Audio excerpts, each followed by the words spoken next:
لله رب العالمين، وصلى الله وسلم على نبينا محمد وعلى آله وصحبه أجمعين.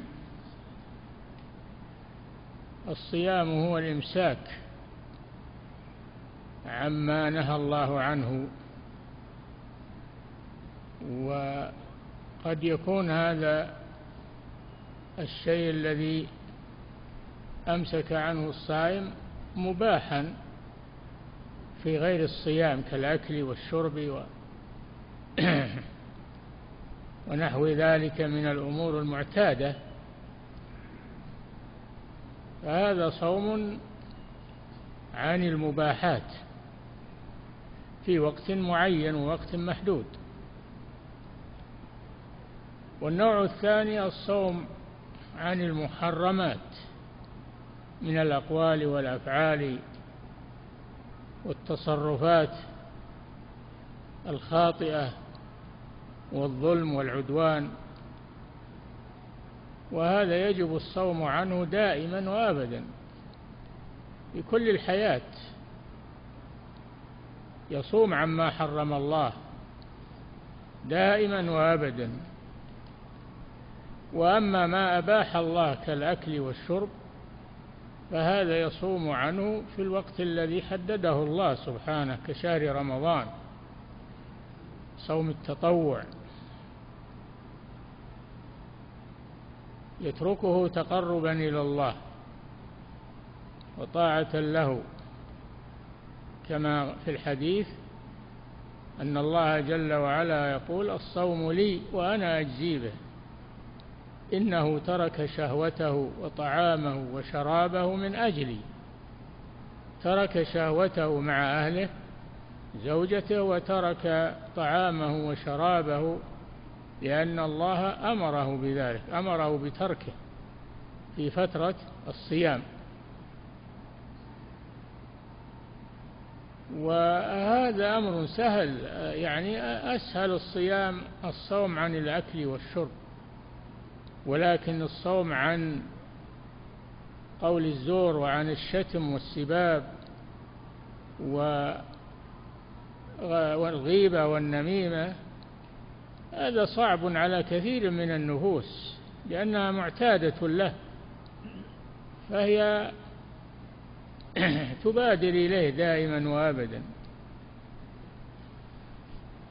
الصوم على قسمين: صوم عما أحل الله في وقت محدد، وصوم عما حرم الله دائما وأبدا يتركه المسلم،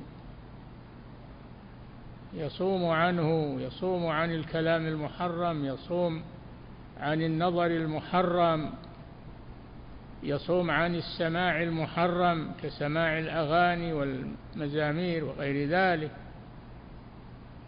يصوم عن هذه الأمور دائما وأبدا.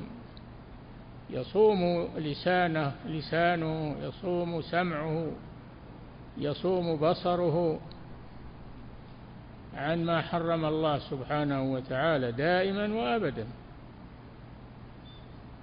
فالصوم على قسمين: قسم عما أحل الله، وقسم عما حرم الله.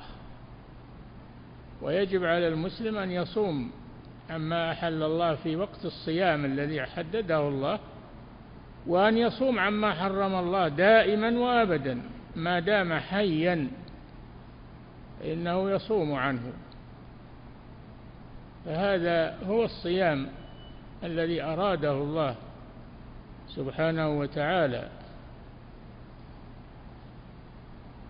فعلى المسلم أن يعرف ما هو الصيام وأن يلتزم به حتى ينال ثواب الصائم. والذي يصوم عن الطعام والشراب ولا يصوم عما حرم الله من النظر الحرام والسماع الحرام وما يجري عند الناس من القيل والقال، وفي الوقت الحاضر من القنوات الهابطة والمواقع السيئة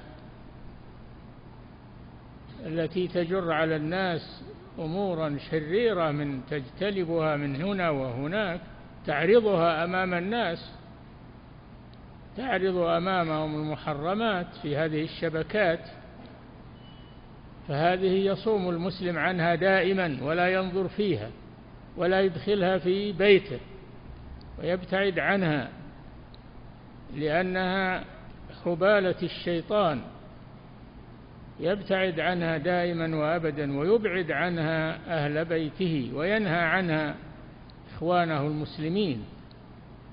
هكذا يكون المسلم دائما صائم عن المحرمات، ويصوم في الأوقات التي شرع الله الصيام فيها عن الأكل والشرب والمباحات، فهذا هو المسلم حقا. أما من يدع الطعام والشراب ولكنه لا يدع الغيبة والنميمة والشتم والسباب، هذا ليس لله حاجة في أن يدع طعامه وشرابه، كما في الحديث: من لم يدع قول الزور والعمل به والجهل فليس لله حاجة في أن يدع طعامه وشرابه. على المسلم أن يعرف ما هو الصيام حتى يقوم به. أيضا في هذا الوقت في ناس يسهرون الليل على القيل والقال وعلى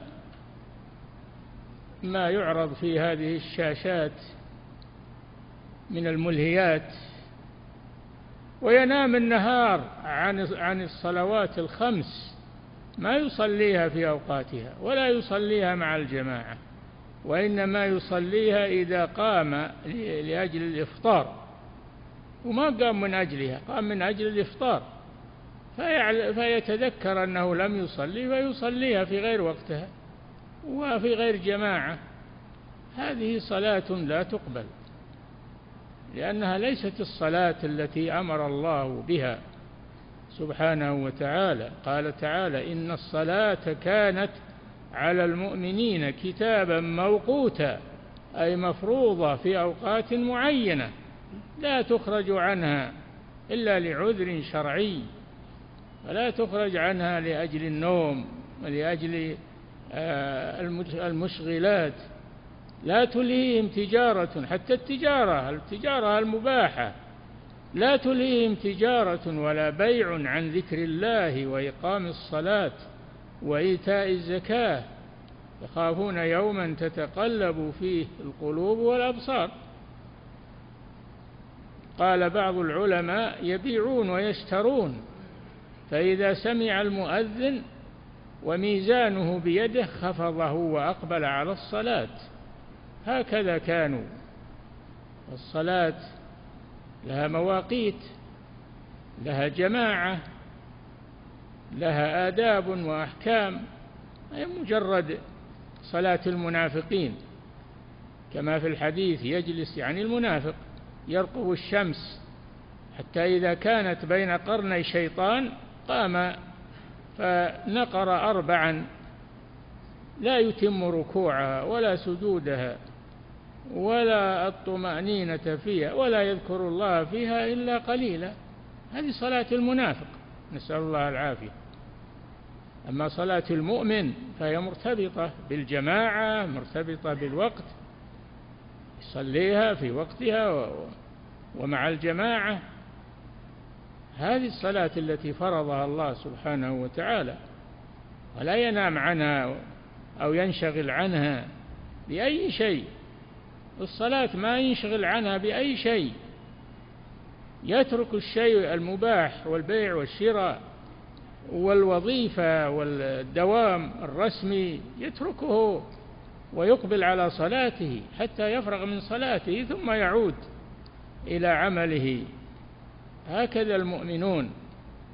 الصلاة في الصدارة من أعمال المسلم، هي أول شيء يقدمه ولا يفرط فيها ولا يضيعها من أجل أي شيء، لا يضيع الصلاة في وقتها. ولا ينشغل عنها، بل يؤديها طيبة بها نفسه في أوقاتها مع جماعة المسلمين في بيوت الله عز وجل دائما وابدا في رمضان وفي غيره. وأوصاني بالصلاة والزكاة ما دمت حيا. ما دام المسلم على قيد الحياة فإنه يقيم الصلاة في أوقاتها ومع الجماعة، ولا يخل بها ولا ينقرها نقرا ويسرع فيها، وإنما يطمئن فيها. الصلاة التي ليس فيها طمأنينة لا تصح. رأى النبي صلى الله عليه وسلم رجلا يصلي وينقر الصلاة، فجاء وسلم على النبي صلى الله عليه وسلم فرد عليه السلام، ثم قال له: صل فإنك لم تصلي. ذهب مرة ثانية وصلى، ثم جاء وسلم على النبي صلى الله عليه وسلم فرد عليه السلام، فقال له: صل فإنك لم تصلي. 3 مرات يقول له: صل فإنك لم تصلي. قال: والذي بعثك بالحق نبيا لا أحسن غير هذا فعلمني. قال صلى الله عليه وسلم: إذا قمت إلى الصلاة فكبر، ثم اقرأ ما تيسر معك من القرآن، ثم اركع حتى تطمئن راكعا، ثم ارفع حتى تعتدل قائما، ثم اسجد حتى تطمئن ساجدا، ثم افعل ذلك في صلاتك كلها. هكذا علم النبي صلى الله عليه وسلم بالطمأنينة، ما هو بل المقصود عدد الركعات نقرا وسرعة، لا، الصلاة التي فيها طمأنينة فيها خشوع. الخشوع هو روح الصلاة. الصلاة التي لا خشوع فيها لا هي تجزي بلا يؤمر بالإعادة، لكن ليس له فيها ثواب. قال تعالى: قد أفلح المؤمنون الذين هم في صلاتهم خاشعون. خاشعون في صلاتهم. نسأل الله العافية والتوفيق والهداية. صلى الله وسلم على نبينا محمد وعلى آله وأصحابه أجمعين.